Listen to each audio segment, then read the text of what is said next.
Ayan na mga kaibigan, makikiraan po ang mainit na balita. Talaga ako mga kaibigan ay pinapanood ko 'tong ano, ngayon, pinapanood ko yung pagkanta di umano ni Martin. At, pinapanood ko rin itong ano ni Ombudsman, yung press hearing. But I can't help but ano, hindi ko mapigilang matawa mga kaibigan. Komedya ika nga, ito na ba ang bagong bubble gang? Dahil, itong si Martin, talagang nakikita mo na may takot talaga. Dahil, recently bali-balita mga kaibigan na itong si Saldico Cano di umano nga, nahuli raw. Pero may mga nagsasabi na hindi naman kasi wala naman daw, records ang, police diyan sa Republic, sa Prague na meron daw Pilipinong nahuli. Wala. Pero itong si Martin, talagang nanginginig sa takot, talagang guilty, talagang defensive. Naglabas ngayon ng kanyang statement na hindi raw siya ang mastermind. Sabay ano, sabay paalam na siya po ay pupunta raw sa Singapore para magpa-check up. Ikaw Martin, galawang ano 'to, Indianin mo na lang kami dito, i-Indian mo na lang kami. After mo mag-video na mag-post ng video mo, yun na yun, kalimutan na tayo dito, kapal naman ng mukha ng taong 'to. Talagang natatawa ako, sabi niya hindi raw siya ang mastermind. Hindi raw siya may hawak ng budget. Sabi niya, administrative chain raw 'yan. So, sinisisi niya ang pinsan niya. Ikaw daw si ano, o bangag, o ikaw nga dito, anong ano mo dito kay kay Martin, anong masasabi mo sa pinsan mo? Nilalaglag ka eh. Sino pa ang mga nilaglag niya? O, si Zaldico. Matik na yan syempre. Syempre, pag kumanta tong si Zaldico, talagang gulsa tong si kumparing Martin. Sino pa ang kinanta niya? Ito si Jesus Cordero daw. At itong si Bangag. Ay, naku. Ito na sinasabi natin. At ngayon, sinasabi itong si Martin na makapalang mukha na maghugas kamay, apparently, hindi raw siya ang mastermind. Malinis raw yung kamay niya. O, malinis po ang kamay ko, hindi po ako ang mastermind. O, kapal naman ang mukha ni... Alam mo, Martin, kahit simpleng Pilipino maiintindihan sa sinabi mo, kahit nagsalita ka pa sa wikang Ingles ng dire-diretso, kahit simpleng Pilipino, walang maniniwala sa'yo. Kahit gaano pa kaganda yung speech mo, walang maniniwala sa'yo, Martin. To be honest, ha? Alam mo, Martin, to sekreto na lang natin, ha? Sa atin na lang dalawa to, ha? Martin, kung natatakot ka na, wag ka masyadong hugas kamay, wag puro-turo sa iba. Next time, yung gagawin mong video, isa po ako sa mga mastermind. Yan, maniniwala ang buong tamba. Maniniwala ang tao ba? Ako, Martin, papalakpakan kita mula rito. Promise, Martin. Sinasabi ko sa'yo, kung hindi ka man naamin na ikaw ang mastermind, o sige, aminin mo na lang na isa ka sa mga mastermind. Yan, papalakpakan kita, Martin. Pero ayan mga kaibigan, di umano itong si Martin nag-ano na raw, kasama ang kanyang pamilya, mga kasambahay, mga driver, staff, nag-apply ng visa patungo sa Espanya. Nakakaramdam ako ng takot Mukhang natatakot itong pamilya ni Martin At na baka mamaya ito namang si Ombudsman, hindi niya raw hahayaan na umalis ng bansa itong si Martin. Hindi niya daw hahayaan na magpa-check up sa Singapore. Naku, yun na nga ba sinasabi natin. Sino ba ang mas loyal na aso sa inyo? Itong si Ombudsman talaga kumakampi kay Bangag Itong si Martin, nakakaawa naman. Martin, ikaw na nga yung kinanta, ikaw pa yung walang kakampi.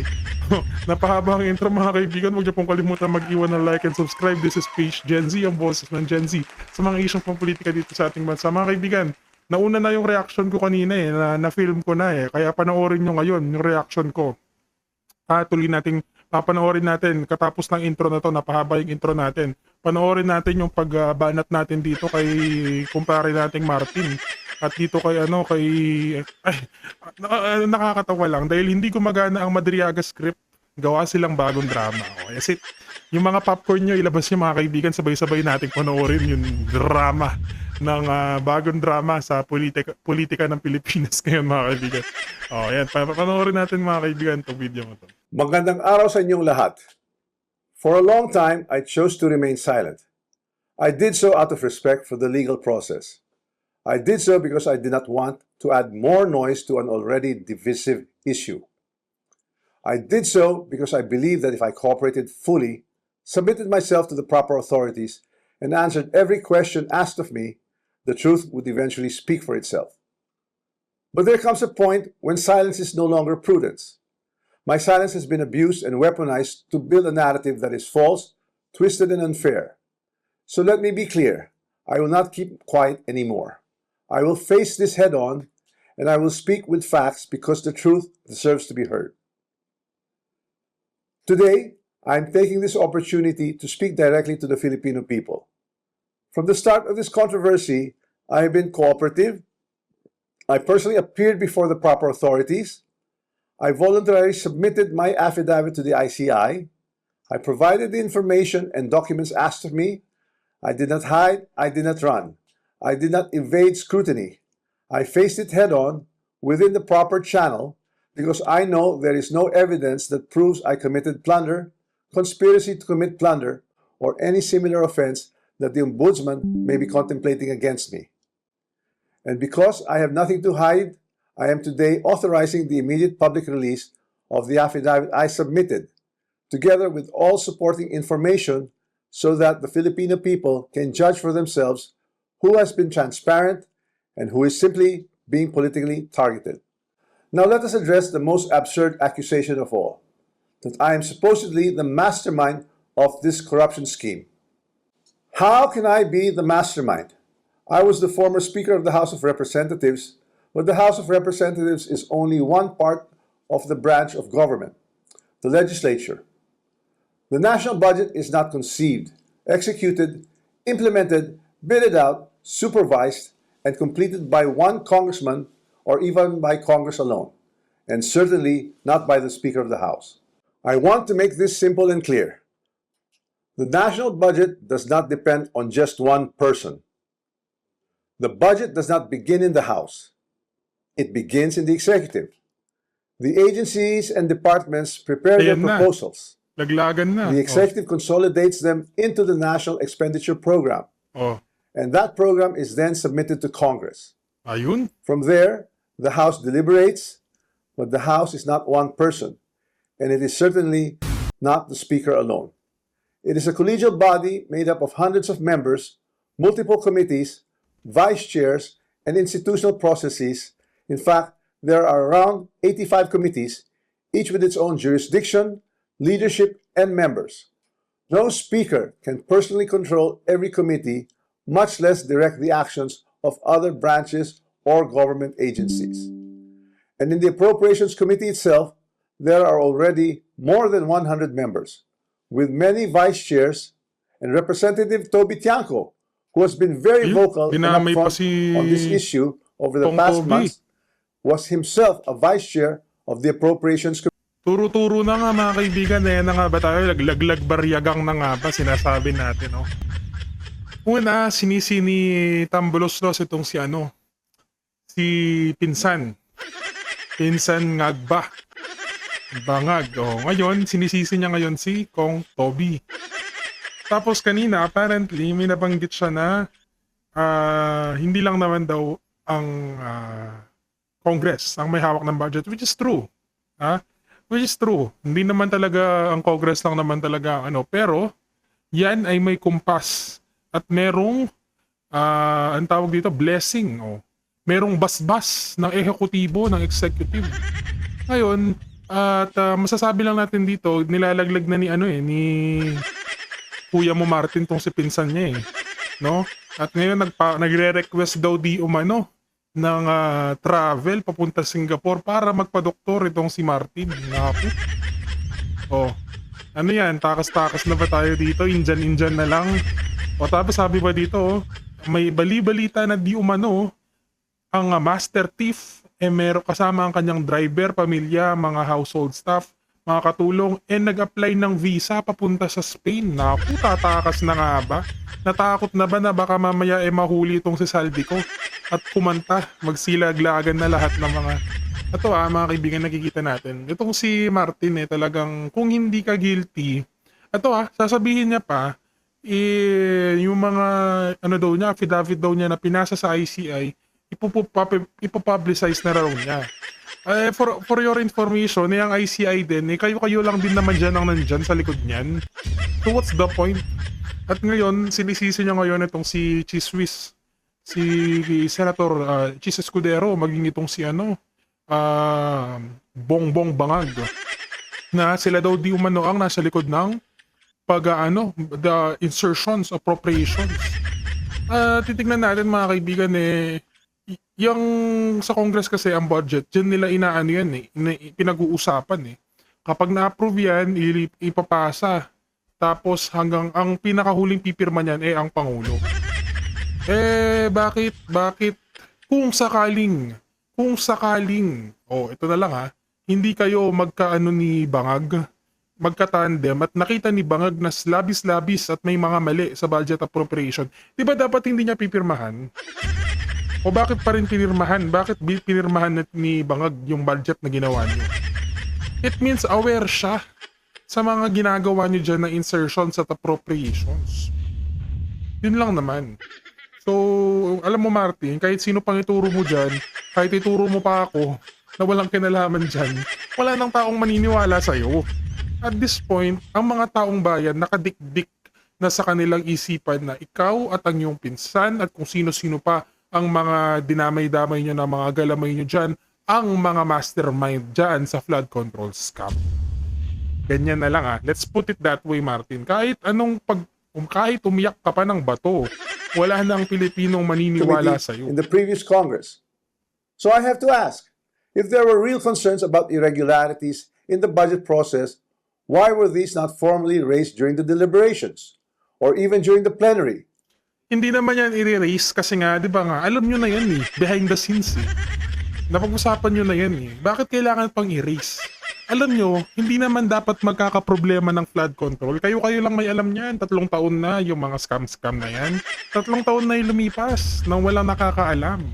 Kung hindi kayo nabuking, kung hindi nagsibaha dyan sa Maynila, kung hindi lumabas lahat ng kalokohan nyo dyan, wala namang aamin sa inyo. Ngayon, ang nangyari, nagpaulan, gumawa ng paraan siguro ang may kapal, pinabaha ang Pilipinas para makita na ang flood control na pinagmamayabang ni Bangag walang kwenta. Tapos ngayon nagtuturuan kayo. Diba? So, alam mo Martin, hindi para gawing excuse yung hindi daw ni-raise yung concern na yan.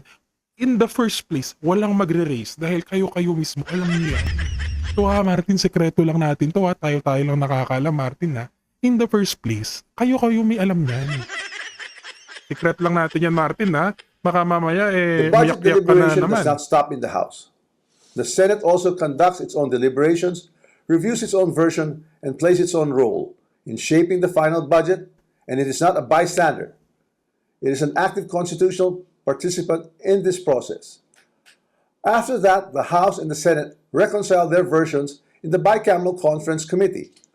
Only then is the final bill transmitted to the President for approval Blah, or blah, veto. blah, blah, blah, blah. So let us Walang be honest about naniniwala what sa'yo. becomes law.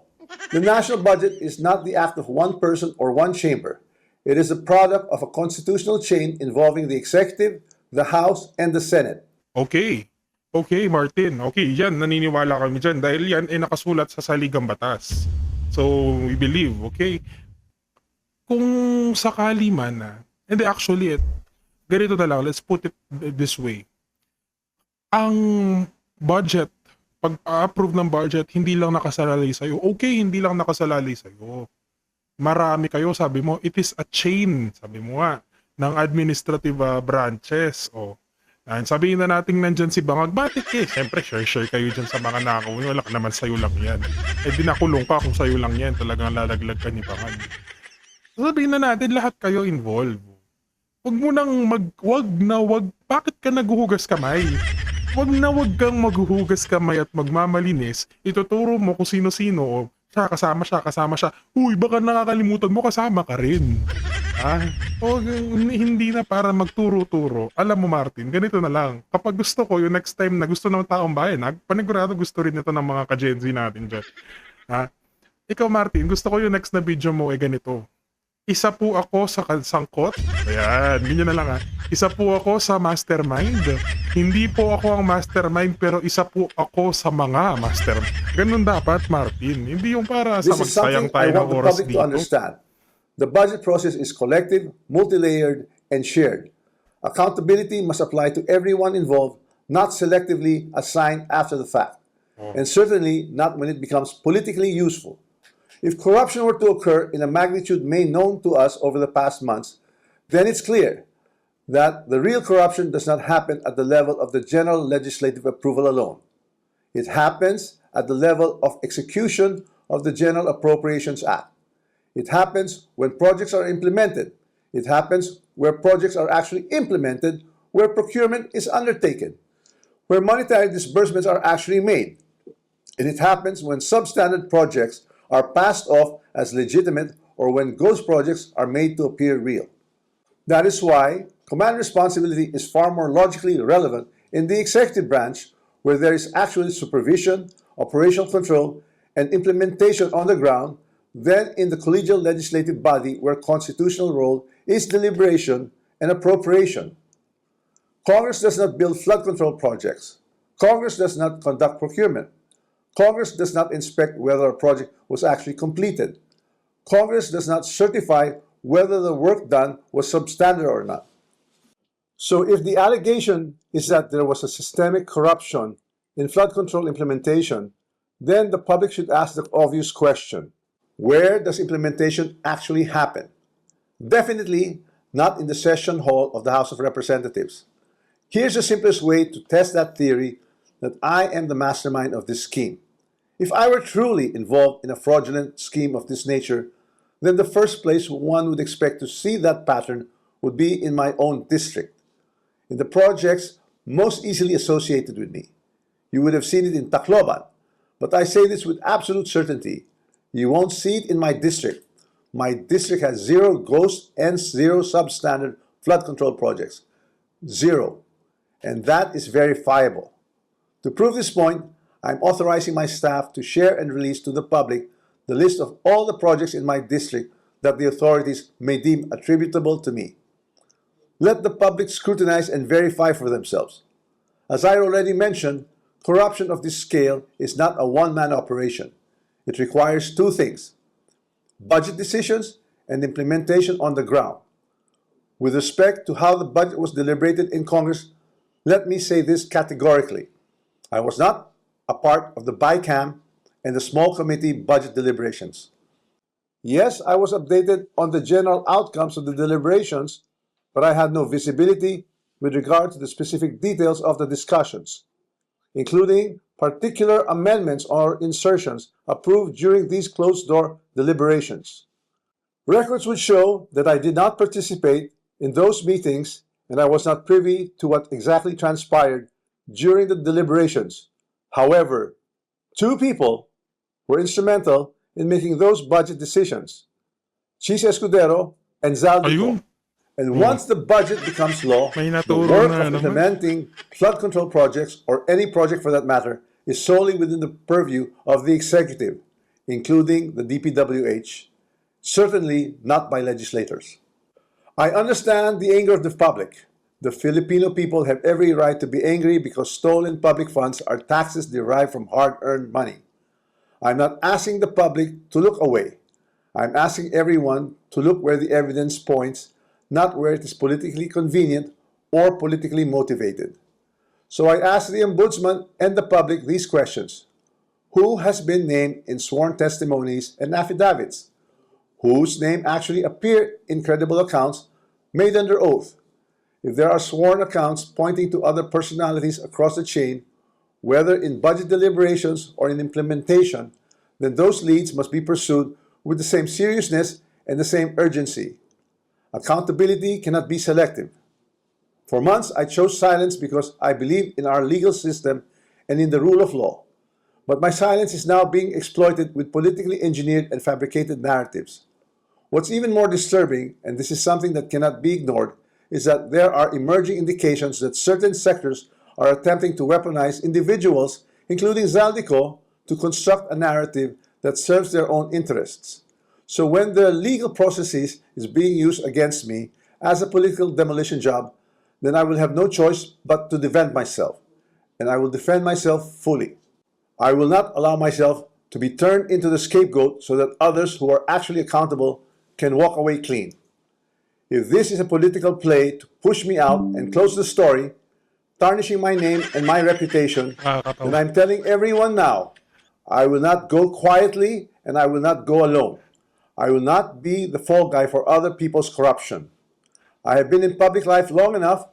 I have seen enough. I have heard enough. I know many Ay, things naku about this po. current administration and past administrations as well. And I say this carefully. If this matter is to be handled as a legal issue, then let it be handled legally, soberly, and according to evidence. But if certain people insist on waging this in the court of public opinion, then I will have no choice but to defend myself publicly as well. To the Ombudsman, I say this with full respect. If your office truly believes in justice, then follow the sworn statements, follow the records, and follow the evidence all the way. Do not stop where it is politically convenient. Do not settle for the easiest headline. Do not confuse public pressure with prosecutorial duty. What I ask of the Office of the Ombudsman is simple. Follow the rule of law and due process. This is a serious matter, and it should be handled with seriousness, not with haste, theatrics, or shortcuts. I'm ready and willing to respond to every allegation in the proper forum, through the proper pleadings, motions, and submissions that the law allows. And to those who think they can throw me under the bus to save themselves, this is what I have to say to you. I am ready to defend my name. My silence should not be mistaken for weakness, ignorance, or fear. I know enough to defend myself, and if I am forced to do so in public, I will. Maraming salamat po. Walang kwenta. The Senate also